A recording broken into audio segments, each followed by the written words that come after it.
Hello YouTube, this is Brian Tubbs coming at you with another video.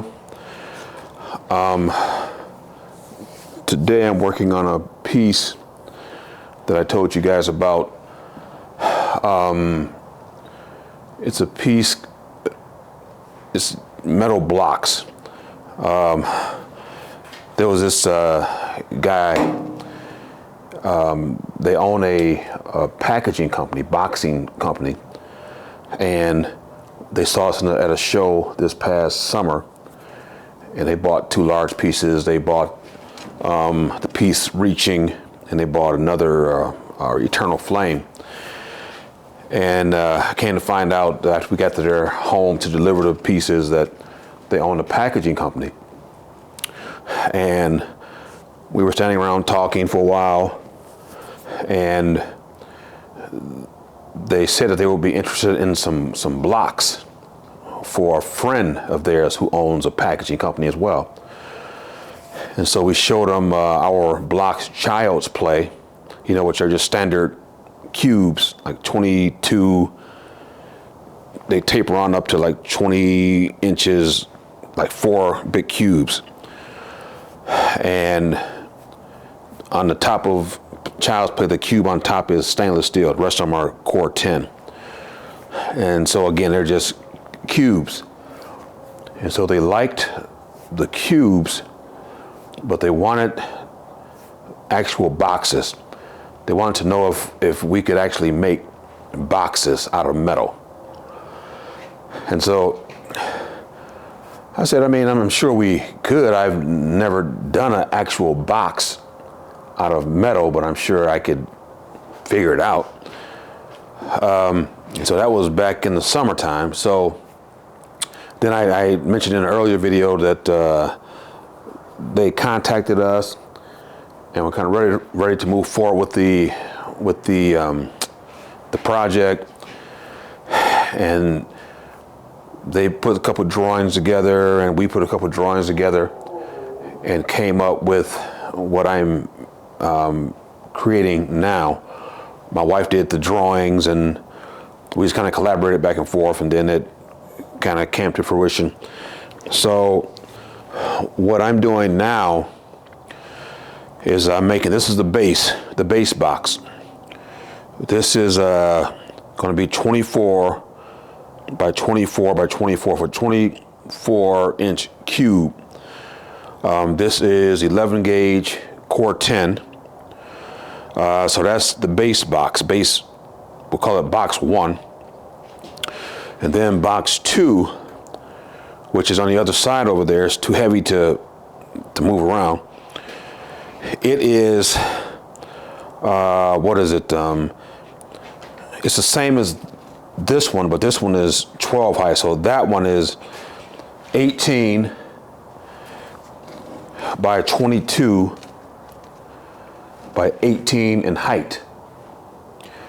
So that'll be box number 2 that will sit on this. 18, 22 by 18 will sit on top of this one. And then this is box number 3. It is 18 by 22 by 12. It'll sit on top of box 2. And then this is box 5. This will sit on top of everything. This is 10 by 16 by 12. 12 in height. So the base box is 11 gauge. Box 2 is 11 gauge. Box 3 is 12 gauge. Box 5 is 12 gauge. And the other box I'm making will have their logo in it. And that box is going to be 18 cubes, so 18 by 18 by 18. It's going to be all the boxes are going to be Corten, but box number 4 that will sit under this box will have their logo in stainless steel. It'll be inside of the box that I'm making. That the stainless steel will be on the inside of it, so that the backdrop of their logo will be stainless steel. So you have all this brown Corten and then their logo will stand out in stainless steel. So the way I'm doing the boxes is this is one of the boxes here. This is this box. It's like I said, it's 10 by 16 by 12. And so what I did was all the boxes, they sent us the boxes as templates. And so they made the boxes and they glued the boxes together, a light glue. So what I did was let me go back a little bit. On last Thursday, we had close to 1,000 pounds of new sheet of Corten delivered. And so we had it delivered on the, have some stands outside. And so what we did was we had the metal delivered, some on a table, some on pallets. And I took the patterns from the box, laid it out on top of the metal, traced it with a soap pen. Let me see, so you guys can maybe see what I'm talking about. They're called soapstone. And you can take this and write on the metal. You can put all your dimensions on there and everything, and when you're done, it'll just wipe off. So you're not using like a permanent marker or anything like that. You're using, Harbor Freight has it, a pack of 5 flat soapstone. I think it was like $1.90 something for 6. And they last quite a while. And so what I did was put the box on top of the metal, traced everything out, like made the divides where the flaps come together, everything. And then on this box, on all boxes, there's a little like tongue here that glues behind this wall. So I made that. So when I cut my metal pattern out, I cut that little slot on there as well. But I guess I can call it a slot, like a little tongue. So that when I bent the metal, like right here, for example, there is a seam going down here. Because all boxes have seams. I had never even noticed it until we started doing this project, and all I'm doing is studying boxes. So there's a seam here, and then when the boxes are folded,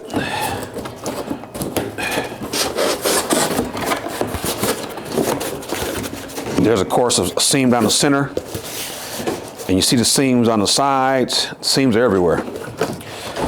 So in order to get these pieces accurate, I just laid the boxes out, traced them out, and then after that, got the plasma cutter and start cutting out the pattern, all the pattern, and then where the panels or the flaps come together, I went down each portion so that each flap is its own. They actually move like flaps, like a box flap. So that was the easy part. I mean, like this piece right here is probably weighs probably 150 to 160 pounds by itself. And the rest of them just kind of go down a little bit in weight from there. The hardest part is when before you can bend this 11 gauge, I had to put like little grooves all the way around as the panel was flat. It was laying here on the ground. The panel's laid flat. And what I was doing was I was tracing like the bottom edges of all these flaps all the way around. And I would take my my angle grinder with a stone grinding bit on it, and I kind of gouge a little line in there. Not taking away too much material, but just enough so that when I bent the flaps, they would have a straight line to bend on. They wouldn't be warped or twisted when you bend them. They have to have some sort of a guide. So I just used, like I said, my stone grinder. Let me show you guys. This is the stone bit that I was using. It's a 1/4 inch thick. It's a 4.5 diameter grinder, but it goes just on a regular angle grinder. So I was using this edge to cut a little groove in right through here on the inside, just a little bit, just on the inside, so that when it was, like I said, when it was time to bend it, these lines are crisp all the way across. I thought about, my wife and I were looking at a bender, a brake to do these. And so I went online, and I went to Grizzly and a couple other manufacturers to find a brake that would break 11 gauge.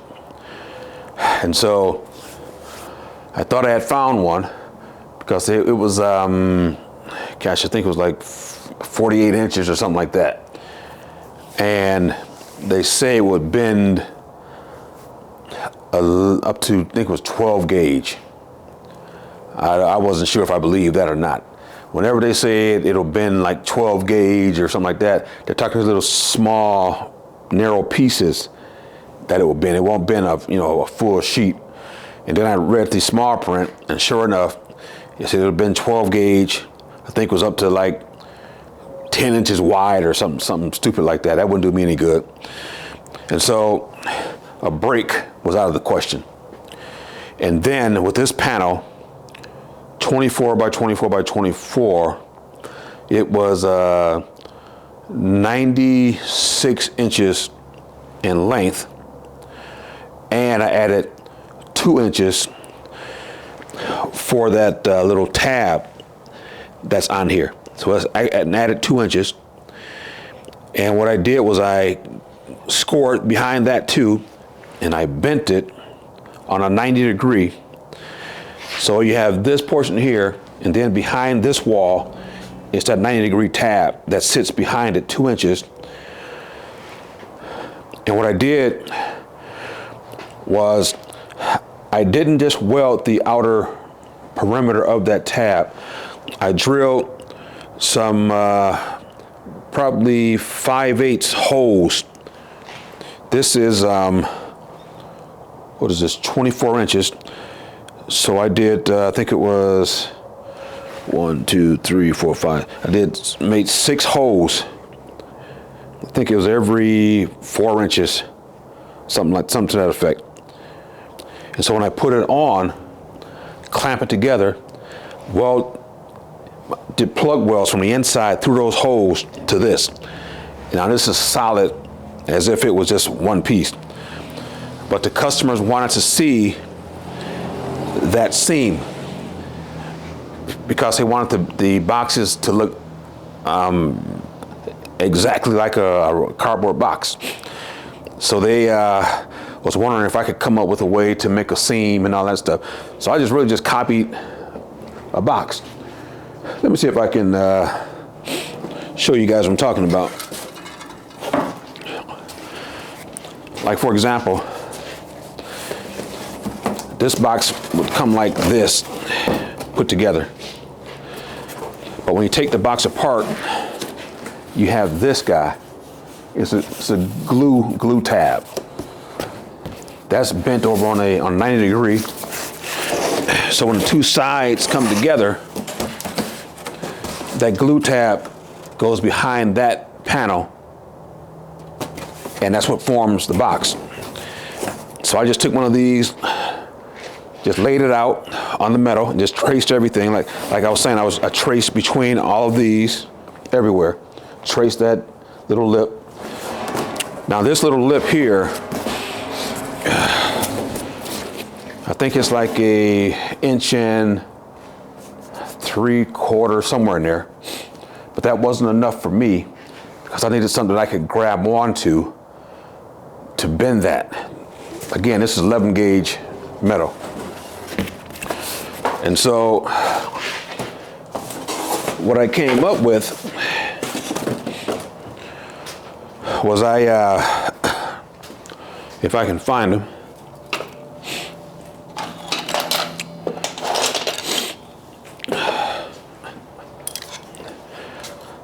these both are for sheet metal.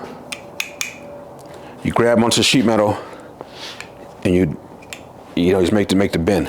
And I have this pair as well.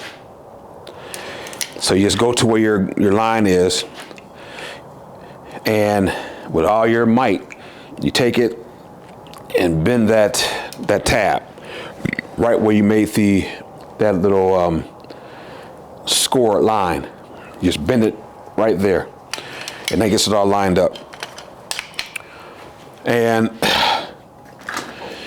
so this is all stuff that I had to just kind of come up with, because again, I was going to pay thousands of dollars for a brake, and it wouldn't be strong enough, and it wouldn't be long enough, so that would just be a waste of money. And so to bend these, I came up with the little gadget. Let me see.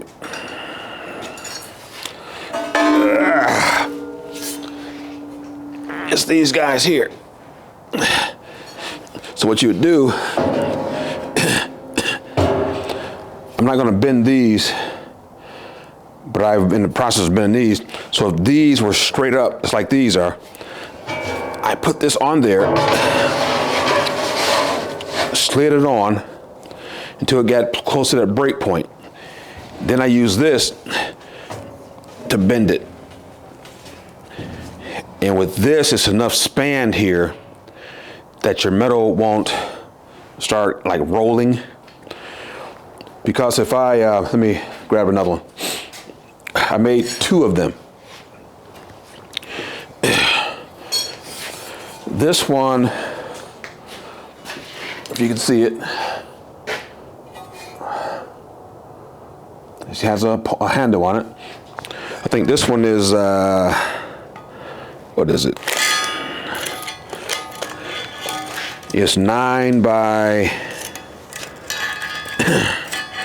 13. This one, 13 by 16. So with this one, I was using this one on the smaller boxes. So I made it 9 because I knew my shortest width would be 10. So that 9 would fit in there, and I could bend that top tab with this one.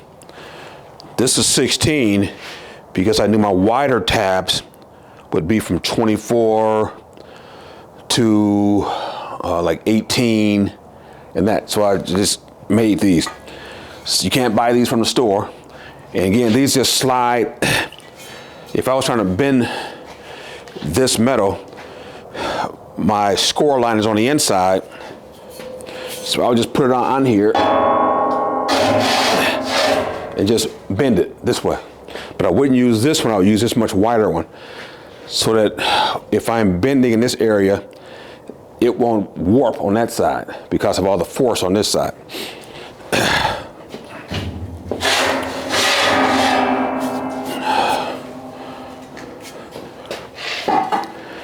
And so I made these 2 guys a couple weeks before the project got started, because I knew I was going to need something. I couldn't find anything in any store. So I made my own. And then, like for the smaller boxes, there's a lot of stress when you're trying to bend this thick metal with these small panels. These are like 10, so these are 5 and 5. Trying to bend those little panels with all that stress on them. So what I did is I came up with this guy here. As opposed to going to Harbor Freight or whatever and buying a shop press, I made one of my own. So what you do is I just put this on, took this box while it was still open, I just slightly bent them, put it on here, and started cranking this up. And it would go up, and it would hit under this flat plate, and the pressure would cause the top flaps to bend all the way down, to smash them down. Because without doing that, there's no way I'll be able to take my foot and stomp on them to get them to go down, because when I stomp, they would go down, but they would just spring back up. So I made that guy, used it. I did some of everything. And then one of the last things I did last night was went to Home Depot and bought 2 of these. These are their 600-pound clamping force clamps. I bought a 51-inch and a 36-inch. That's all they had left in the store last night. Because I had been using these Harbor Freight clamps, and they were giving me all kinds of grief. Trying to squeeze these things and close these flaps down. Oh man, I had 2 of these, then I had 3 of these, taking all the force I had to squeeze these things to try and get this metal to move. So I was heading to Harbor Freight. This was right around 8 o'clock. I was heading to Harbor Freight. I said I need to get a couple more clamps. I need some more clamping strength or clamping force. So I remember Harbor Freight had some, I think it was Brimmer or Brenner. They claimed to have 375 pounds of clamping force. So I was about to head over there, looked at the clock. It was 8 o'clock. I said, oh man, I'm gonna have to go to Home Depot. So I went to Home Depot, not expecting much, and I saw the DeWalt's hanging up. 600-pound clamping force. I didn't believe it. I bought them here. I think I was working on the big box over there, the other big box. I was working on the other big box over there, and put these things on there and started clamping them, saying there's no way this is going to be able to close that. Put these things on there, one on each side, had a steel bar going across, clamping these things, and sure enough, that metal just started bending like it was butter, like it was nothing to it. I couldn't believe it. So they're the DeWalt 600-pound clamping force clamps. This is I think it's a 51-inch, and then I bought a 36-inch as well. So I use those, and they just work. And so with this one, what I'm going to do after I finish the video, it's going to be a quick video. Go ahead and knock these down, get them level. Then I'm going to, these will be bent over those, just like a box. But the problem is that I ran into, that I didn't think about when I was tracing the cardboard, is that, let me get a better box, is that when I was tracing the cardboard, I hope you guys can see these lines I'm talking about. I put a mark out here, and I put a mark on the other end on the same line, going all the way across, top and bottom. Then I cut my slits in from the flaps, top and bottom, cut my tab out, and I thought I was ready to go. The problem is, with cardboard, it's no issue.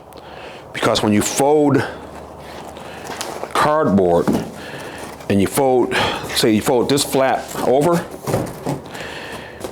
I'll just give you guys this picture. Fold this flap over, then you fold this flap over, no problem, easy. Because this portion of cardboard gives, and then this portion of cardboard is going to give. So you might have a little bit of resistance, but you can just put a little pressure on it, it'll lay right down, and they put tape on it and all that stuff. Fine, that's easy. This is my first time doing this. I didn't think about that. So again, all their lines are the same. It goes straight down, all the way up. They don't change. But when you do metal, and you try and fold metal over metal, it's not going to do it. There's resistance there, a lot of resistance there. And so what I found is when I do the next box with the logo on it, I'm going to say, for example, I'll have this panel and this panel on the same line. This panel and this panel, if this panel is going to be the one that folds over the top, I'm going to have my line a little bit higher on this panel and this panel. Again, I'll keep the lines here on these two, and on this one, I'm going to bring that line a little bit higher so that when I say I fold this one in and I try and fold, okay, say this panel is this panel. You know, like I said, with the box, you can just take it and just fold it over, no problem. But when I fold this panel all the way down and try and fold this panel on top of that panel, they're both fighting for that same area where that line is scribed in. They're both fighting for that same position. So, and the reason it was so difficult to bend these panels is because they were both fighting for that same position. So this panel would literally almost have to bend in that area in order for it to lay down. And that took all the force, all the, not my strength, but the clamping force, everything I had to try and get those to lay down flat.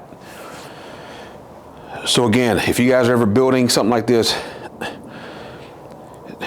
when you make your lines where your flaps are going to flap, make one lower and one slightly higher than the other. So when this one bends, this one will lay down on top of that one, and they won't be fighting for that same position. And so now, again, I'm just going to bend these all the way down. I'll probably get my clamps to bend them down. Then, as opposed to me using a lot of force to force this over it, I'm going to cut this at the seam. I'm going to cut it off at the seam, lay it on top, and then weld that seam back up. And the way it'll be held, it'll be welded here, and when this is laying flat, this will be laying flat on top of it. The way it will be held to this is we're going to have about 4 holes drilled. 1, 2, 3, 4. 1, 2, 3, 4.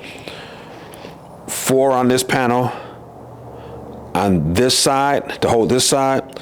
4 on the panel to hold this panel on that side, on this one and this one. So it'll be 8 holes and 8 holes. So when you lay it down, you'll be welding from underneath through the holes here, catching this, welding it down, and then along the side, I'll be welding, coming through here, welding this to the bottom of that panel. So it'll just be solid. But they won't be fighting against each other. They'll just be using each other for support. That'll be maximum support for this base panel. And so it was a lot tougher than I thought it was going to be. I thought I had thought through everything, but there's always something that rears its ugly head when you're actually doing the project. Like the other big piece over there, it was fine, it was looking good. I mean, the top portion is just beautiful. The bottom portion was nice, but when I rode them with those, when I closed it with the clamps that I bought last night, they had a slight little belly to them. So say like if this was the bottom, it had a slight little roll there because of all of the force back here on that corner and the clamps up here clamping down. It had a slight little roll in there. And so when I took that box and had it sitting on this table, it had a little rock to it. That's when I realized that it was too much of a roll on the bottom portion through here. So I just took my my cutoff wheel and just cut a line perfectly down the center here and on both sides. Took those panels off, laid them back on, got everything lined up perfectly. Then I re-welded those seams. Put my grinder on there, grind them out. It sit just like it's meant to sit, just flat. There's no belly at all to it. So what I'm gonna do here is cut these off, get this laid in place, get it perfectly flat, then lay these on top and weld those seams. Because with something this big, I do not want those top panels to roll because everything else will be sitting on top of this. This is the base, and I don't want the pieces not level. And if it's not flat, when I set the pieces on there, it'll be too much of a gap. Like this piece sits flat on here. But if there's a belly underneath there, it's gonna sit high. And then I gotta try and fight to get my welder there to make contact with both panels to get a tight weld. So all those things I'm having to think about, and I'm just kind of learning it as I go along. So that's it for tonight, guys. And I think we're going to call this sculpture Special Delivery. Like I said before, they wanted to appear as though these boxes were just set there by an Amazon worker, just lazily sat there, just stacked on top of each other in all kind of directions. That's how they want it going up. So I think I can do that. All right, guys, so that's going to do it for tonight. And I will see you guys on the next video. All right, peace out.